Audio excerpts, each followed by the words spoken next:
à obtenir en Bitcoin sur OKX. C'est l'offre la plus agressive du marché actuellement et 8% sur vos dépôts, ça c'est énorme. OKX, c'est une plateforme régulée MiCA, MiFID. Je rappelle que Binance n'a pas obtenu sa licence MiCA. Si tu es encore sur Binance, c'est le moment de switcher car tu ne peux plus trader sur Binance depuis le 1er juillet. Pour bénéficier de cette offre, c'est le premier lien en commentaire épinglé. Il y a juste à s'inscrire via notre lien partenaire. Et également, si vous voulez passer par l'application mobile, c'est possible. Au moment de l'inscription sur l'application mobile, dans le code de parrainage, mentionnez bien 82780213 ici. C'est ce qui vous permettra également d'avoir accès au VIP crypto, au VIP indice Forex. C'est le deuxième lien en commentaire épinglé. Après, vous êtes inscrit, il y a juste à remplir ce petit formulaire email identifiant OKX. Vous cliquez sur envoyer ma demande d'accès.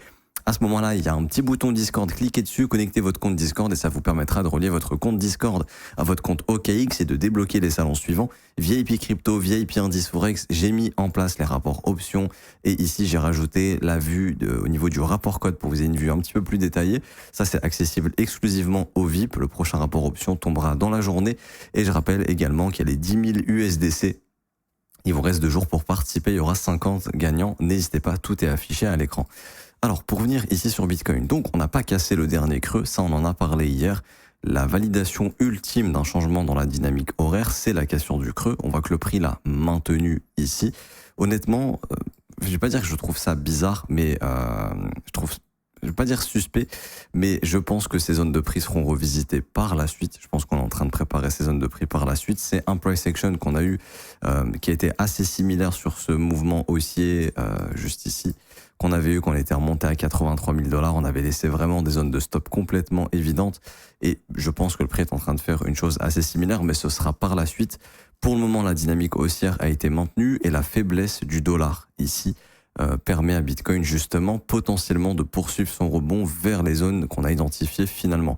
Donc hier, le marché m'a fait un petit peu douter sur la perte de ce fair value gap, mais il a réussi à maintenir son order block. Et on pourrait, je dis bien, on pourrait éventuellement décider de se diriger finalement vers les objectifs, donc 65 600 $ et 67 255 $ pour venir travailler, cette zone de fair value gap ici en daily. Cette impulsion baissière qui n'a pas été retravaillée, c'est théoriquement l'objectif que le marché pourrait finalement essayer d'aller chercher, cette zone de prix ici. Donc en gros, c'est entre 67 500 et 70 500 $, revenir travailler ce gros morceau de fair value gap. Encore une fois, c'est trop tôt pour se dire oui, c'est sûr qu'on va aller chercher ces zones. Mais le fait que le prix ait réussi à maintenir le dernier creux ici, c'est positif en soi au niveau de la dynamique horaire pour continuer d'avoir ce rebond. Et également, ce que j'allais ajouter, c'est que la faiblesse du dollar qui est bien en train de se confirmer ici. Donc on a bien eu le rejet dans le fair value gap baissier. Hop, ça on en parlait. Ce qui permet au dollar ici de renvoyer un petit peu plus bas. L'idée, on en avait parlé, c'est de retravailler une partie de cette jambe haussière. Et donc, le fait que le dollar arrive à faiblir, arrive à rebooster justement un petit peu Bitcoin. Également au niveau des indiciaires, on parlait du piège baissier sur le Nasdaq avec la résolution de cette contraction, mais la réaction du prix sur ce lot, pour l'instant, est plutôt encourageante. Cependant, il n'y a pas encore le signal qui pourrait valider éventuellement que ça, c'était un piège. Pour moi, il faudrait au moins casser ce sommet descendant ici. Donc, le vrai test interviendra dans la journée. Et pour BTC, le vrai signal qui marquera la fin du rebond, c'est une inversion dans la structure du prix qui n'a pas eu lieu ici. Le dernier order block, le dernier creux a été maintenu. Je trouve ça juste un peu bizarre qu'on soit revenu chercher ce lot. Pour moi, le prix en fait avait clairement la possibilité de repartir très vite dans ce fair value gap. Le fait qu'il n'ait pas fait, peut-être qu'il a essayé d'accumuler un peu plus de shorts pour justement essayer d'aller squeeze un petit peu plus haut. Mais le point de repère, pour moi, ça reste toujours ce creux. Tant que ce creux est maintenu, il y a toujours la possibilité d'essayer d'aller récupérer les prochaines zones de stop qui nous attendent un petit peu plus haut.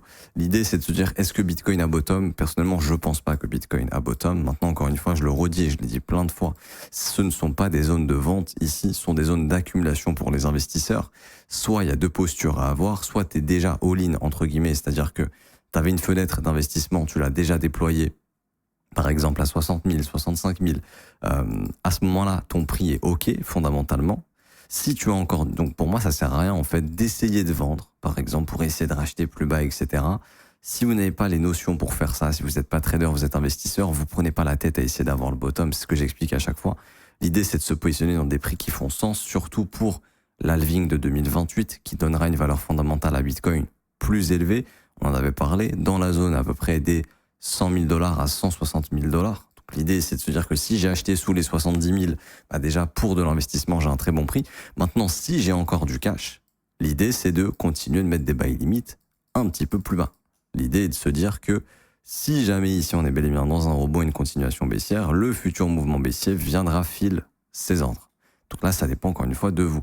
Et si vous n'avez pas du tout de Bitcoin, par exemple, vous avez, je sais pas, 2 000 € à investir et vous n'avez pas du tout acheté de BTC, pour moi, ce sont des zones de prix où ça peut être intéressant de mettre une première fourchette ici d'investissement et garder du cash au cas où il y a une future jambe baissière, puisque pour l'instant, ce marché, d'un point de vue technique, ne confirme pas encore de bottom et juste qu'on est dans des prix fondamentalement très intéressants. On est sous les futurs prix de production pour 2028, ce qui en fait des valeurs de prix fondamentalement intéressantes. Mais c'est comment dirais-je, c'est pas pour moi, c'est pas le moment de vendre ces bitcoins en mode je vais essayer de racheter plus bas, etc. Sauf si vous avez des compétences pour faire ça. Par exemple, dans ces zones de prix, ici, par exemple, je sais pas moi, tu estimes que finalement 70 000 $ est un très mauvais prix et que tu es rentré à 70 000, à ce moment-là, oui, ça peut être en effet une zone pour dérisquer un petit peu, pour avoir du cash, pour racheter plus bas éventuellement. Mais ça, encore une fois, c'est plus pour quelqu'un qui a un profil avancé plutôt que quelqu'un qui est débutant. Maintenant, ma vision personnelle est que, au vu de ce qu'a fait le prix ici en horaire, le marché semble vouloir maintenir sa dynamique et semble vouloir aller récupérer des stops plus hauts, notamment sur Ethereum. Du côté du marché option, hier, il s'est passé quelque chose sur BTC. C'est-à-dire que ici, je vais attendre que ça charge un petit peu au niveau de la data, mais le DEX est remonté assez fortement. On est passé de moins 192 millions à plus 380 millions. Donc hier, sur le marché option, ça a acheté le dip. Et là, c'est surtout le GEX qui explose. Donc le marché commence à se projeter sur 64 000. Bah, ça tombe bien, on y est. Et potentiellement sur les 65 000 $. Donc, aller déborder le sommet de la semaine en cours, le plus haut de lundi, 64 700. Et je dirais même potentiellement les 65 600 $, puisque le prix a réussi à maintenir son dernier creux et que le flux option ici n'est pas en train de confirmer que c'est juste un piège, par exemple. C'est peut-être le cas, mais c'est pas ce que confirme le marché option sur la data qu'on a aujourd'hui, qui est que finalement c'est juste un piège pour venir prendre les stops, par exemple, de la dernière bougie baissière pour repartir à la baisse. Pour l'instant, le marché option, lui, se projette plus sur finalement une acceptation du prix avec un creux ascendant pour essayer d'aller déborder encore un petit peu plus haut en ce début de trimestre. Également, pour passer sur Ethereum ici. Ethereum, il a fait une petite subtilité et hier on en parlait. On ne pouvait pas valider un breaker block ici. Ça a juste été une prise de liquidité sur Ethereum. Ce qui fait que grâce au maintien de son fair value gap daily, que je vous montre ici, hop. Donc là, c'est mon graphique en daily. Lui, il se dirige très probablement vers les 1848 $. Ça reste l'objectif majeur tant que le dernier fair value gap daily est maintenu. Et pour l'instant, il l'a parfaitement maintenu, Ethereum, juste là. Donc la cible reste de venir récupérer. Tant que ce fair value gap est maintenu, sachant qu'on a pris les stops du dernier point bas sans le casser vraiment, c'est pas une cassure ici, c'est juste une prise de liquidité avec une réintégration. Donc là, ce que confirme le prix, confirme, il n'y a pas de confirmation, mais le signal qu'envoie le prix qui est assez intéressant, c'est que la prise de stop et le maintien du fair value gap daily peut nous ramener vers un sommet à 1848. Maintenant, on peut regarder un petit peu la data option sur Ether. Je vous le dis honnêtement, c'est moins intéressant que sur Bitcoin, c'est moins tradé, mais le DEX aussi continue de se projeter un petit peu plus haut, le GEX également. Donc, ça confirme pas nécessairement qu'on va aller à 1850, mais en tout cas, il n'y a pas ici de gros paris baissiers qui ont été pris sur Ethereum. Je traque également maintenant sur les ETF de BlackRock, puisqu'il y a le marché option. Ici, pareil, le DEX a remonté un petit peu sur BTC et sur Ethereum. Ici, pareil, il y a un DEX qui est positif sur les ETF de BlackRock qui est très léger. C'est pas un marché qui, en gros, le marché option va pas pousser énormément le prix.